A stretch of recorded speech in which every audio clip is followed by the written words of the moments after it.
So I apologize. Then now I have better conditions, and so it will be easier. And also, I think my problem was I wanted to follow closely to my notes, but probably notes just for writing, and for explanation one should use another way.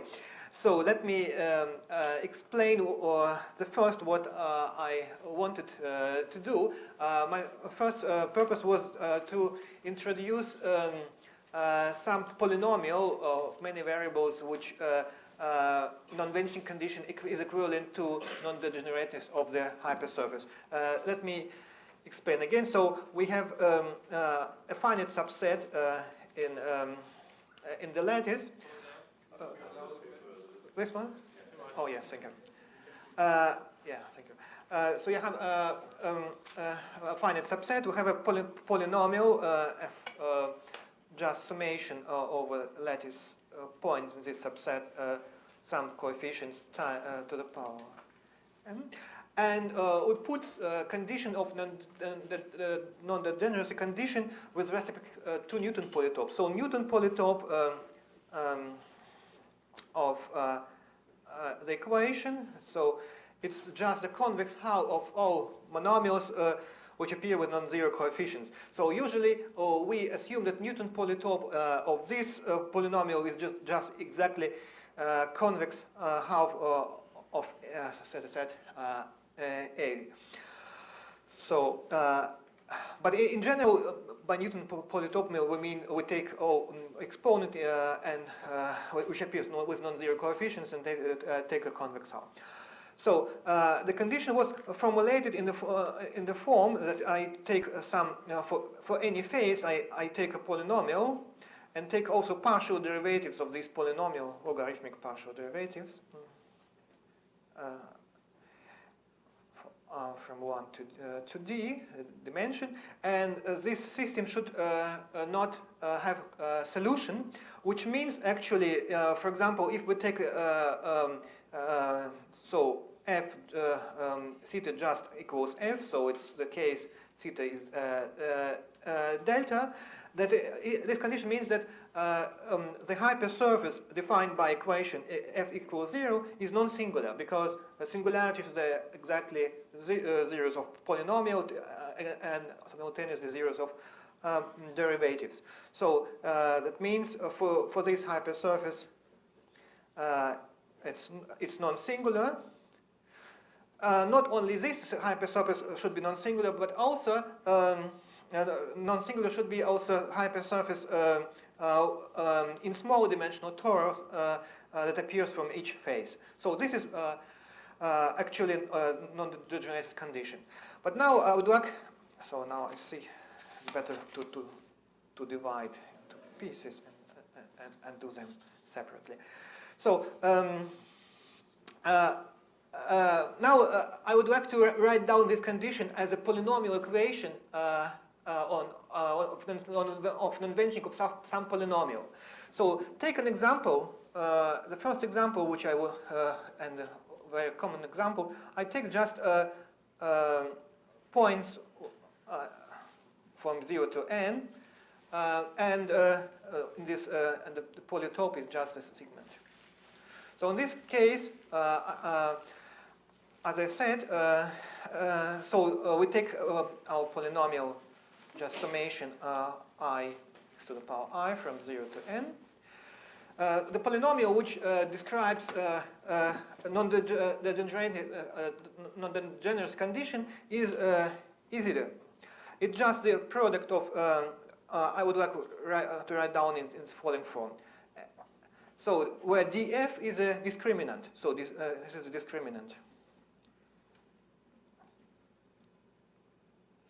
So, and how to write down discriminant in the polynomial way. So, of course, usual way or standard way to write down discriminant is a polynomial or some determinant.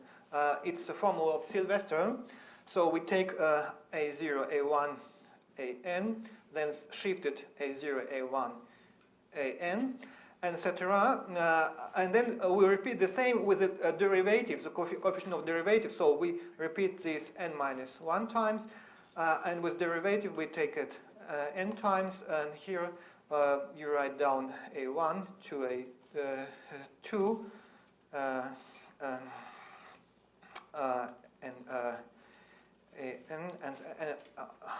A1 to A2, etc.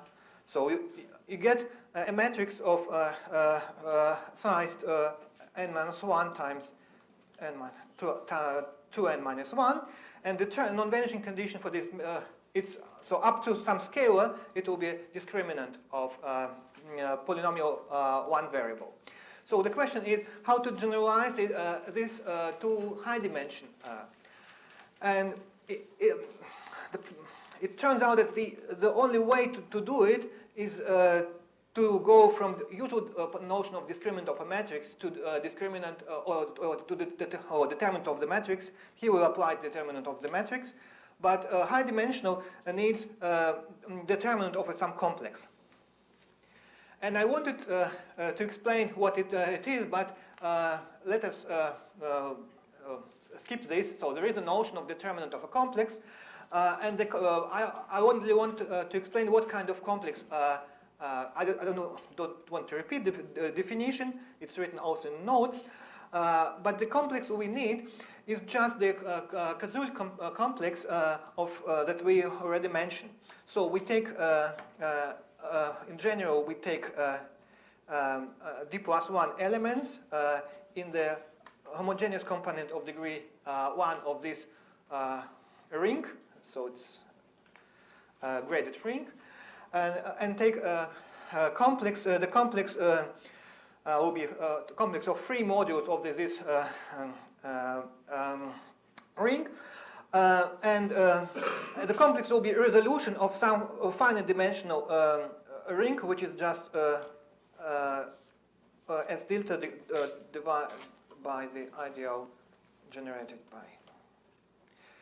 So let me. This complex is actually not exactly what I want, because I would like to have a complex of vector spaces and modules over a ring, and for this I consider universal ring for coefficient of hypersurface. So I consider again this polynomial, and the coefficient I would like to consider now as just independent variables. Then the ring, which I will consider, will be just the ring of polynomials. If we have, well, from n variables, if we have n just cardinality of A. Polynomial with integer coefficients. So this is a ring. They take polynomials with integer coefficients from these variables. So now the complex will be not exactly Kazul complex, but some graded pieces. So as I probably you remember, so the complex was like the following. So we take here, and here it will be delta minus 1 and generated by d+1, etc. So it was such a complex, and it was a complex of graded module. But we can take a graded piece of this complex. So graded piece of this complex will have the following form. So it will be a graded piece of this Artinian ring, and here, well, like K. And here we take component of the. Here we should take lambda of n tensor but shifted component k minus 1, etc. So, but for k enough big, this part disappears, and we can have we'll get only complexes just which combine from exterior powers of the lattice n tilde and homogeneous components of the ring. So maybe just again. So for k enough big, this part disappears. So I will get a complex, and for this complex, I will take the determinant. So determinant of the complex, which depends on the choice of polynomial. It will be an element. So the theorem, which is not obvious, is in the determinant is independent on k for sufficiently big k. That's first. And moreover, this determinant of this complex will be a polynomial. So it will be element of our ring to a polynomial with integer coefficients. And this polynomial will be denoted by letter notation E sub A of f is called principal a determinant of f. So I need, so all what I said was to go to this definition. So to define principal a determinant, it's not quite easy because you need first to introduce and then simultaneously show that this definition is it's well defined because independent of k. So you have polynomial. I have in notes some exercises how to do this computation. And for example, if you do a computation again for the set from 1 to n, so you get a complex of length 2, or 0, 1, and 2 component, and you can compute it for any k, and you will get as a result you will get this polynomial. So for one variable polynomial, this will be exactly what I said. It will be first coefficient, last coefficient times discriminant of. Well, it's up to sign. So we, as I said, the determinant of the complex is uniquely defined up to in the multiplication by invertible elements of the ring. But in our case, as you remember, so the ring was polynomial ring over z and independent variables, and this ring has only one plus minus 1 as invertible elements. So and this is the definition.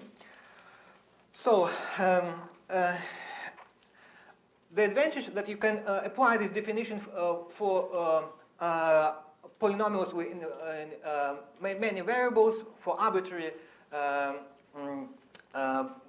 set A and arbitrary polytope that you will get. But this is a first point. So this principle. Second point, I would like to understand this polynomial as much as possible. So first, of course, the question, so how to, something about how to compute it, may be rather complicated. So there are some cases that you can compute explicitly. I mentioned one case, or for example, if you take one-dimensional polytope, so d equals 1, you can completely, it's a classical case, up to this multiplication by these two coefficients. But for even two-dimensional case, if you take any arbitrary polytope on the plane, and you want to compute this polynomial as a polynomial of many variables, and then it's you can be very easily lost. So there are some cases I can which you can in which some cases you can compute it in arbitrary dimensions. The first example is just when delta is simplex and A just vertices of delta. So this case can be computed in arbitrary dimension. So the answer will be the following. So in case of a simplex, you will get answer. So the polynomial, of course, will be just a summation over vertices of simplex, with indefinite coefficients. It's a polynomial f, so f is just a summation over, again, n a x to the power n. And the principal a determinant will be only one monomial. One monomial with some coefficient, and the coefficient can be computed as follows. So we take a volume, normalized volume of the simplex to the power volume of the simplex, and plus minus 1, this is because we don't know exactly the sign. And then it will be monomial, just a1, ag. So we say that vertices, they exactly, simplex in dimension d has d plus 1 vertices, and here we take also volume of delta. So that means this is how it looks like for simplex. Is that volume in a rational number or integer? No, it's integral volume. That means this is d factorial times usual volume. So always when I write down volume, I will be for lattice polytope, it will be normalized by factorial of dimension, and in order to get a positive integer. So well, one more example. For example, take a square, just 0, 0, 1, 0, 1, 1, 0, 1. So again, we have 4 coefficients corresponding to each vertex, 2, 3, and the polynomial in this case, principal determinant, of this of the corresponding polynomial with product of all 1, 2, 3 times this determinant of the matrix times 2 by 2 matrix, actually, so times a1, a3 minus a0, a2. So, but I said in general it's not so easy to compute, but there are some general results. General results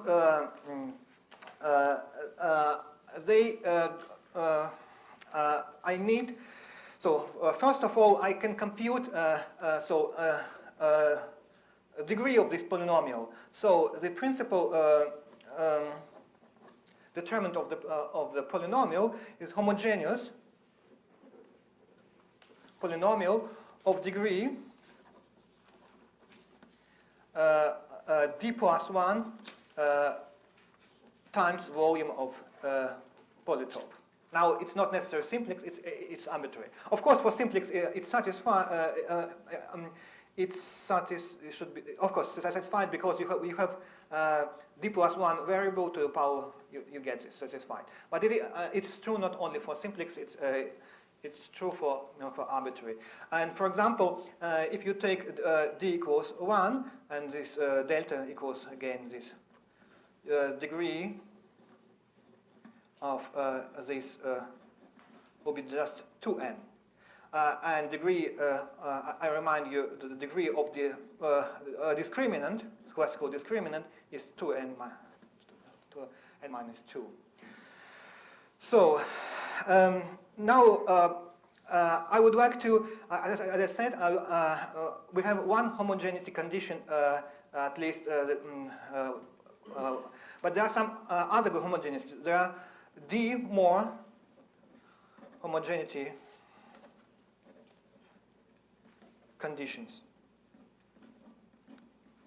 So let me and d more they come from action of a torus. So we have a torus, a d-dimensional torus, which acts on monomials, and this action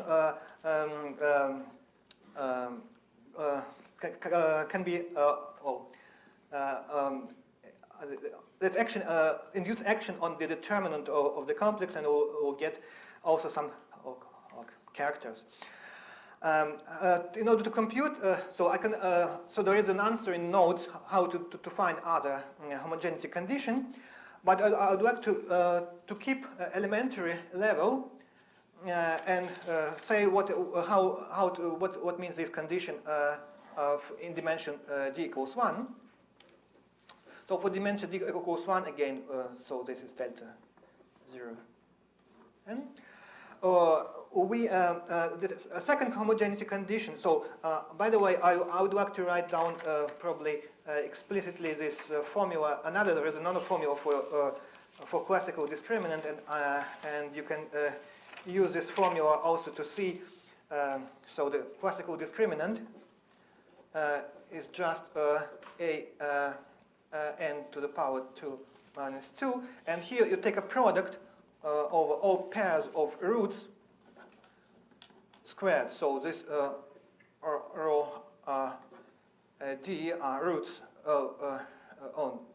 n roots of polynomial f. So we will see how to use. Sometimes it's helpful to use this formula as well. Second condition, homogeneous condition, comes from the following observation. So we can act by torus, one-dimensional torus, on the polynomial. So have torus x and polynomial such that lambda f goes to. So we take another polynomial over the form a0 lambda a1 x plus lambda squared a2 squared, etc. Lambda n a n x to the power n. So you can easily see what happens with roots. So the roots of this new polynomial, so it's after the applying element of lambda, there will be roots of original divided by lambda. So if you look at this formula, you can immediately see that the action of the element in torus, that means of lambda, produce another homogeneity condition on the polynomial. So if you put to any variable if a, define weight of a I just I, then the discriminant of polynomial f will be quasi-homogeneous and of degree n squared minus n. So it's just by substitution in the formula in the above formula. So it's not easy to see. So and in somehow similar similar reason gives some kind of homogeneous condition for arbitrary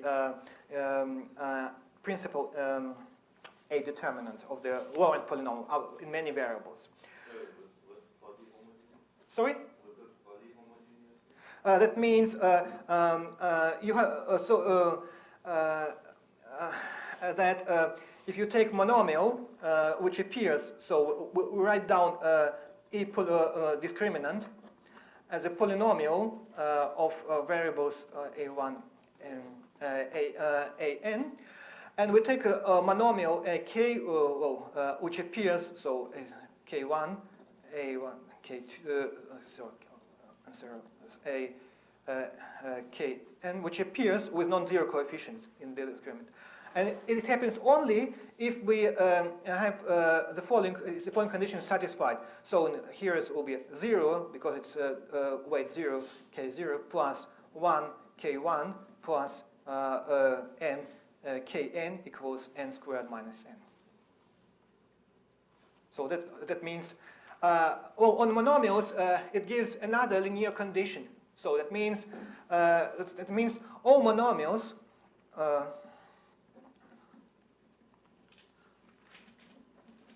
in discriminant And also in the shift of the discriminant, if we go to if we go from discriminant to principal determinant, then there will be just a shift. So so this homogeneous condition will be just shifted by this. So the first homogeneous condition, as I said, will be first homogeneous condition will be just 2n. Here was 2n minus 2. And the second homogeneous condition comes from these two coefficients. This will be weight 0, and this will be weight n. And here we have n squared. So it was n squared minus n. So this, but here it will be just n squared. And you see somehow homogeneous condition for principal determinant, they looks very more elegant than for classical discriminant. So this is actually for some strange reason. So in general, this polynomial is much natural. It's much more natural than the discriminant. Discriminant is much more complicated. But one should consider, informally speaking, one should consider a principal determinant simply as a. So one should look at principal determinant of Laurent polynomial as a product over all faces, and here you take just this discriminant, but of course, which one should it's something that guarantee non-singularity discriminant of the following polynomial. So this very not informal way of speaking, and this this product looks turns out to be easier to understand than each particular part in this expression. So what I would like to understand is so-called secondary polytope. Secondary polytope, it's a polytope, it's a Newton polytope of principal a determinant of f. So secondary, that means, as I said, we have in general, first of all, we have let A just n be cardinality of the set A. So we have variables A1, An. We have polynomials in this independent variables. And we can look at monomials which appear in the expression. So it will be just some a to the power of some monomials. I don't want to use the same, or take mu, or some monomials here. I would like to look at monomials just as lattice points in z to the power n. But in fact, lattice points, they are not, they are lying in some affine happy plane. So there is a affine happy plane, more general, so I can write down, so there is some affine happy plane in this, and the monomial that appears in principal determinants there on, so codimension, so there is a codimension. Codimension d plus 1 affine hyperplane, and all points that correspond to monomials that appear in this determinant, they lie in this affine hyperplane. So the secondary polytope, it's just of A, I should say, it's just the convex hull of all points. So convex hull of all mu that appears with non-zero coefficients. So now the question is how to describe this. And it turns out it's the main, one of the main results due to Gelfand, Kapranov. Sorry? Excuse me, did you say that L you said was that is generated by the non-zero polynomial? There is a yes, there is some affine subspace of codimension d plus 1. Right. like in the case of classical case, we have two homogeneous conditions, and each homogeneous condition, the intersection of two, will give a fine find subspace of the codimension 2. In general, it will be codimension d plus 1. And the points, so let me probably, yes, Gelfand, Kapranov, and Zelevinsky. Those exponents non-negative, right? Yes, of course, there will be on non-negative. So in my notes, I consider much more examples. For example, you can look, and I can show you, probably it will work. So this Newton polytope of discriminant of cubic equation. So it will be, we have 4 coefficients for cubic equation, but we have 2 homogeneity conditions for this equation, and it defines 2-dimensional polytope. The polytope, so these are points.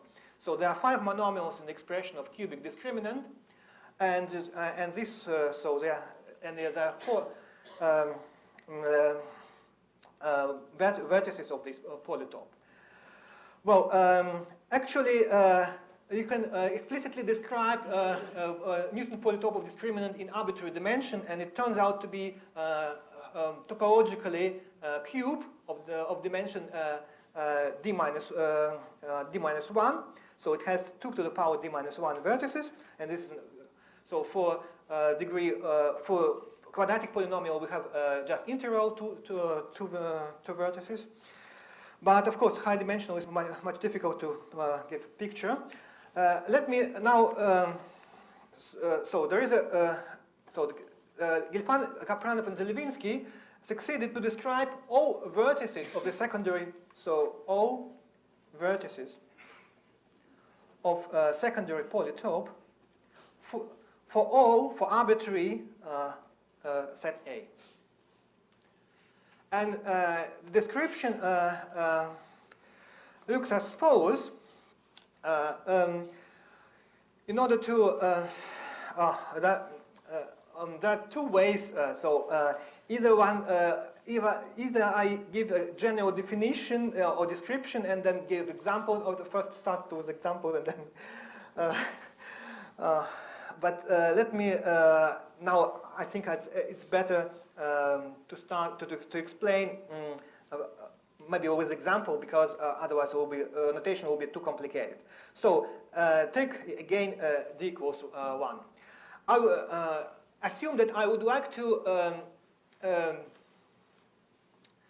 understand Newton polytope of of principle, the determinant or discriminant, because they are not different, very different from each other.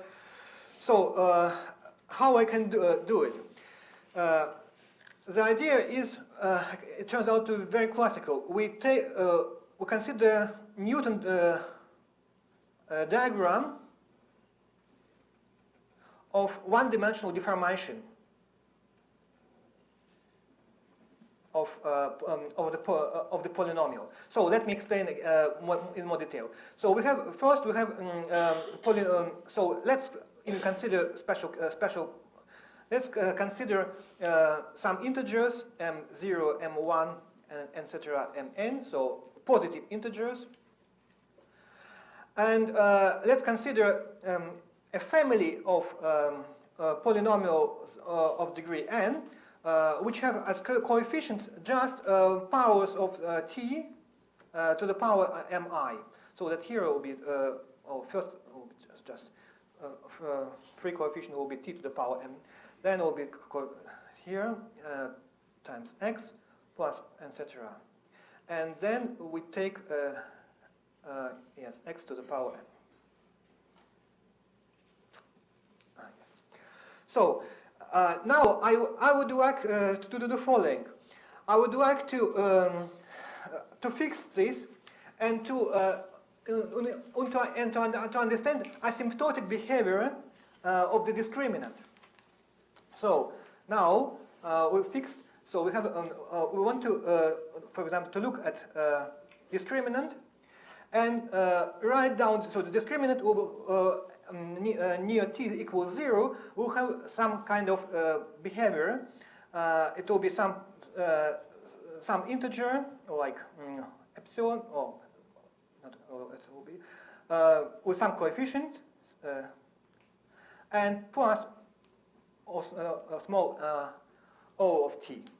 So t equals it goes to 0. So, and I can actually compute this term just in two ways. First way, I can compute making substitution. So I can make substitution ai go t to the power mi. So that I can take just this. I can substitute. Sorry, t to the power mn. I can substitute, and I will get polynomial of t, and then I'm interested in the lowest term of this polynomial with coefficient. This is what one way. But it's easy to see that the minimal term which I will obtain is coming from the information about the Newton polyhedron.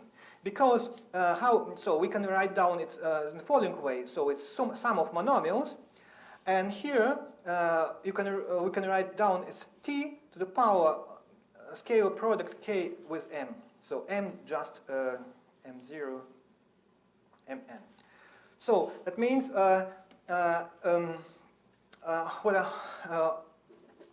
after substitution into this expression, I will get some sum of monomials, and the minimal power of t which appears in this expression it will be coming from some vertex. So the picture will be like as follows. So these coefficients, they define so the function like some mi yi. It's a linear function, and it will have some minimum or some vertex of the polynomial. And exactly this vertex corresponds to k, where I get this minimal. So this is somehow one way of picking up a vertex of a Newton polytope of the discriminant.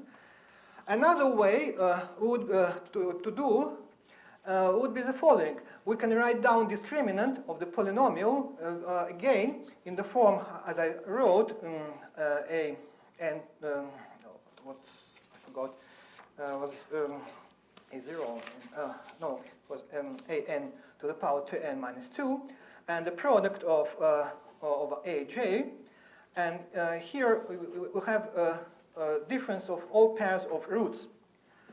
Well, now the question is how I can write down asymptotic behavior of roots of this polynomial, I have a deformation, so this is a root. I would like to write down for each root expression like some constant times some number plus 1 of 1. And it can be done if I know the Newton diagram of the, it goes to Newton diagram of polynomial ft of x. So Newton diagram, let me explain what it is. It's a polynomial of two variables. It's polynomial of x and t. And we take all monomials that appear here. So for example, that we have 0 until n. And here we take m0, here we take m1, m2, etc. n. So we take points I, mi, and take arrays go and take a convex hull of all of this set. So what we'll get it's called Newton diagram. And using Newton diagram, this is you can write down piezo expansion of all roots. So you need to know slopes, etc. And if you just from this diagram, you can uniquely determine this expression for this, and then you can substitute in this formula, and you can compute again the minimum. So comparing these two results, you can come to the following interesting observation, that vertices of secondary polytope of this of discriminant, classical discriminant, they one-to-one correspond to Newton diagrams, type of Newton diagram.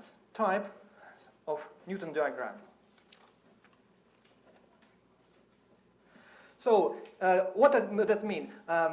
We say that two Newton diagrams are equivalent if so let me write down two equivalent and two not equivalent diagrams. So for example, for polynomial of degree 2, we can write like this Newton diagram, or like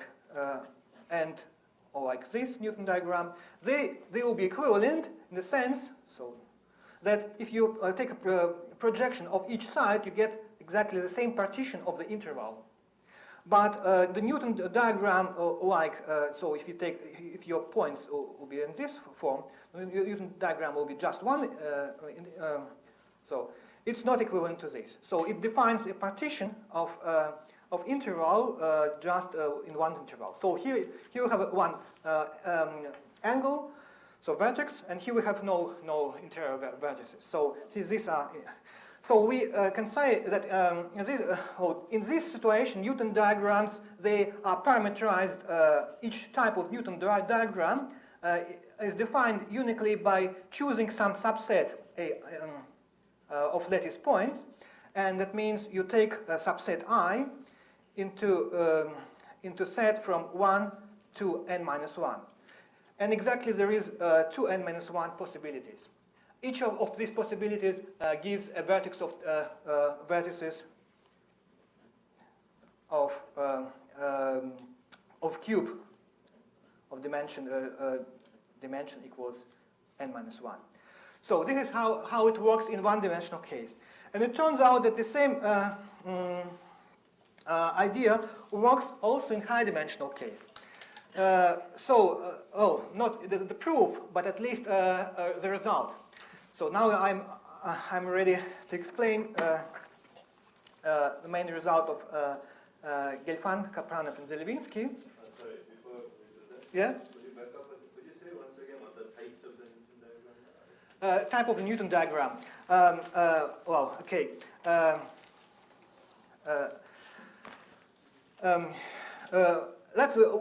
We have a Newton diagram like this. And then for each diagram, we can consider the low boundary of this diagram.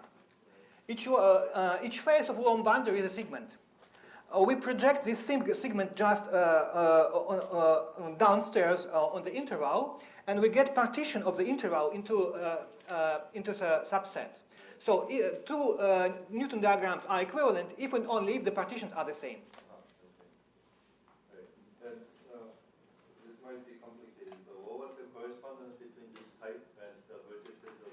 Yeah, it turns out that I get back. So the correspondence was there is one-to-one correspondence between types of a Newton diagram and vertices of secondary polytope. So I wrote down here discriminant, but secondary polytope is just shift of discriminant by vectors. So you can if you compute discriminant again. So you can compute lowest term which appear just in one way, just substitution into the discriminant, or you can apply Newton-Puiseux theorem and compute just a minimal monomial or this minimal term of t. And you will see immediately from this two comparison that Newton diagrams, if polynomial polynomials have the same diagram, then this function, which actually depends on the coefficient mi, pick the same vertex. I already explained, so it's linear programming. So we take a linear function, so choosing this coefficient, we obtain some linear function on monomials, and we want to find minimum of this linear function. and it picks exactly the same. So we have some kind of equivalence relation between this weighting.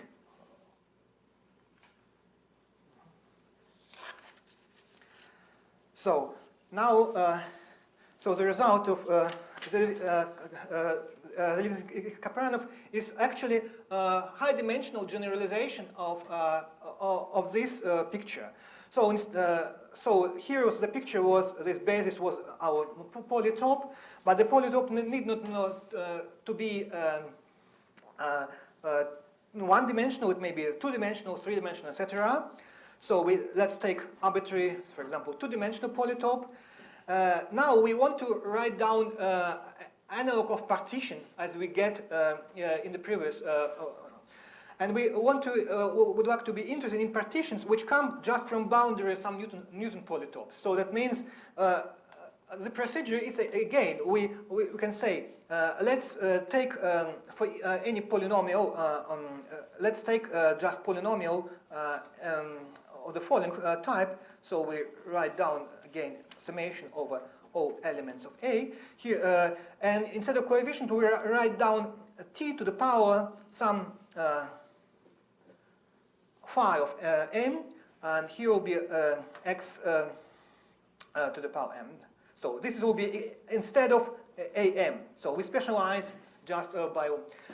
And it will be, of course, it will be dependent from t. Now we can define Newton diagram, but we can do it in the following way. We can say, we can assume that already this function phi, just correspondence phi, it will be function from a to z in positive. That function will be convex. So it's enough just to choose a function, some kind of convex. Let me say in the following form. Everything depends on this function, but let me explain what kind of subdivision of the polytope in dimension 2, for example, I need. I would like to. So analog of subdivision of interval will be triangulation. So we take triangulation with vertices but not arbitrary triangulation is admissible, because we would like to see this triangulation as a projection of the low boundary of some function. So that means we would like to put this polytope in dimension 1 more space, and we would like to this triangulation get just projection from some graph of convex function. So, and the result of Gelfand, Kapranov, and Zelivinsky is the following. So, if the vertices of the secondary polyhedron are in one-to-one correspondence to convex triangulation of the polytope, or they use another word, coherent triangulation, but actually triangulation coming from projection of some, well, there will be some convex surface. But not, it's important that in higher dimension, already in dimension 2, you can write down triangulation which cannot be realized as projection of convex boundary. This is for dimension 1. It was not a problem. Any partition of interval comes just from projection of such a convex boundary. But in dimension 2, it's not anymore. So this one property, but not only this we can say. We can even explicitly write down monomials that appear. So we can write down even monomials. Monomials in this principal determinant corresponding to vertices. They can be written down in the following way. So we maybe geometrically. Let's compute some convex triangulation. So we have simplices, and the monomial that appears as a vertex monomial in this expression is nothing but product over all simplices of maximal dimensional. So dimension of simplex equal in this case maximal d, and we write down e polynomial corresponding to simplex, just for simplex.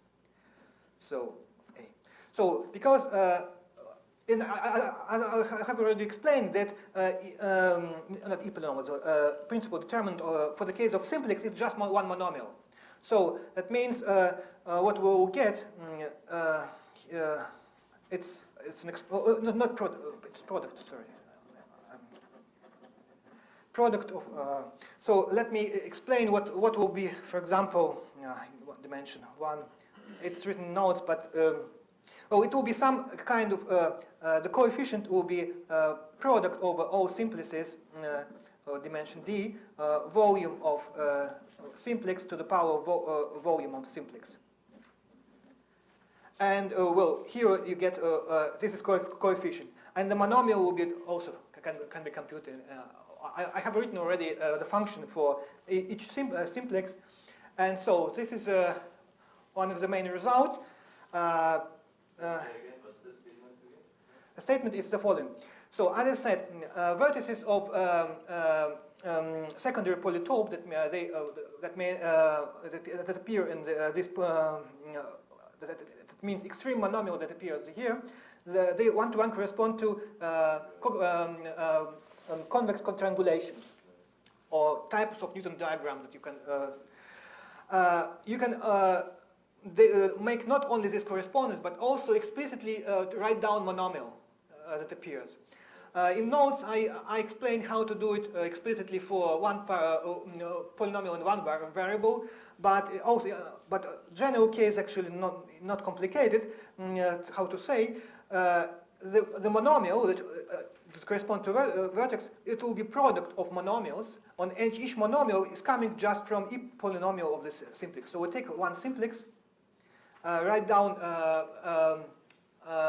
principal determinant, as I said already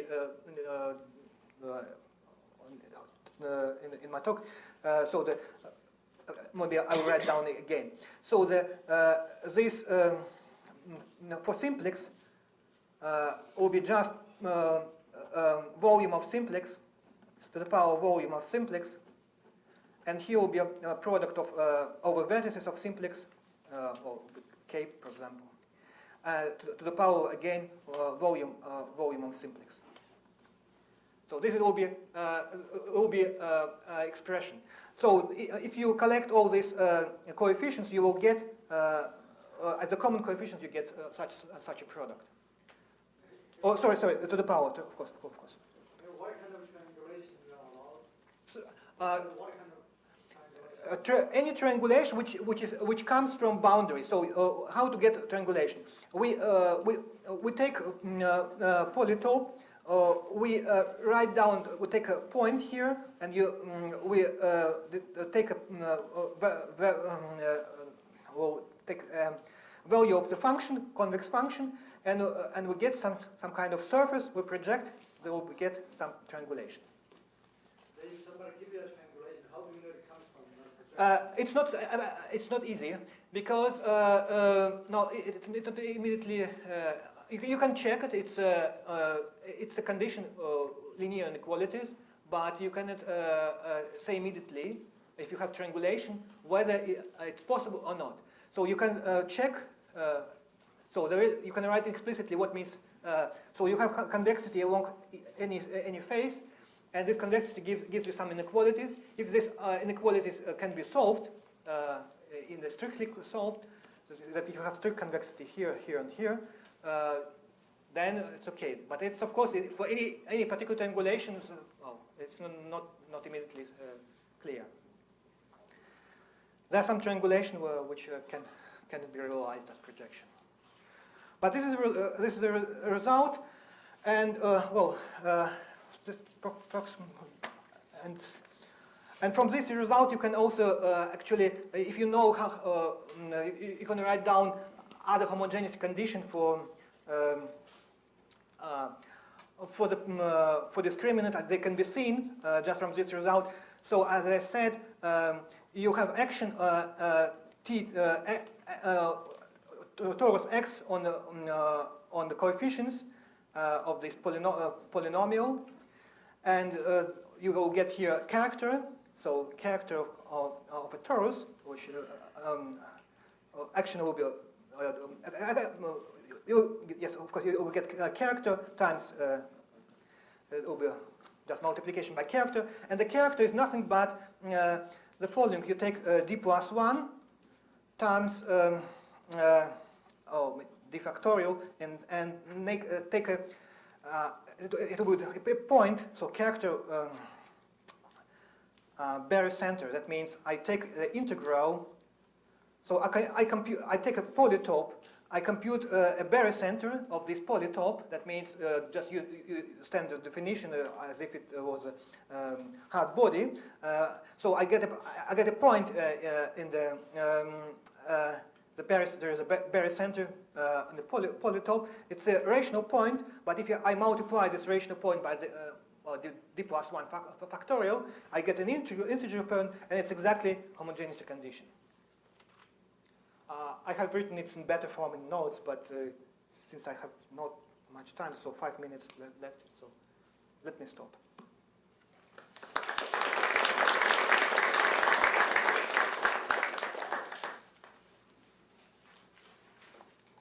Questions? Is it easy to draw a triangulation that doesn't come from the projection? I would try, but it's something like, let's consider the following triangulation. This, and probably like this. This is not coming. Can be realized as a boundary projection. Sorry? Oh, yeah, any. Oh, somehow you get some inequalities that cannot be. So each convexity condition means that you have strict inequality along each segment, but this strict inequality can be satisfied. Only non-strict can be satisfied. So somehow you'll get contradiction. Just go to make a circle. Combine. Oh, of course it's not. Maybe there are some. I think it's also triangle, but it's this is just to make a rough idea of what could be non-convex triangulation. So for general delta, can you describe the one? Just one triangulation which works. Yeah, no. If you take for any delta, you can choose many. But there are some kind of interesting examples when you have exactly two triangulation. So for simplex, you have only each triangulation should be with vertices in this set A. But if you assume that cardinality of A is d plus 2, it means so for d plus 1 you have simplex, vertices of simplex. For d plus 2, you have exactly two triangulations. And in this case, you can even write down explicitly what will be this, what will be principal determinant. So it will be two monomials, and exactly that I have written. Both monomials, they will be as coefficient will be a product of volumes to the power of volume, etc. But so, for example, maybe the easiest example will be for the quintic. For the quintic, the polynomial will be. So if you have seen such a coefficient for some calculation of quintic, in fact, it's exactly follows from the fact that if you take the following polytope, so the basis, you take a basis like A1, A2, A3, A4, and phi just minus the sum of A. So the convex hull of this it will be an example of polynomial which has lattice points two more than the dimension. So we have just vertices plus 0 point inside. And it has two triangulation. One triangulation, we forget this point inside 0 point. Another triangulation, we use this point and triangulate. And for one triangulation, you can write down will be a product of monomials, but each simplex will have normalized volume 1, and you don't have coefficient with absolute value 1. But if you take another triangulation, the volume will be 5, and then you take to the 5, so it will be two monomials, one monomial with coefficient 1, and another monomial with 5 to the power 5. So this is how it appears for the quintic case. for the polytope. But it's actually general, so there is a one-to-one. The best thing to understand it, maybe first to check what's going on. For one-dimensional case, it's a classical case where you can apply and prove everything with classical Newton-Peirce theorem.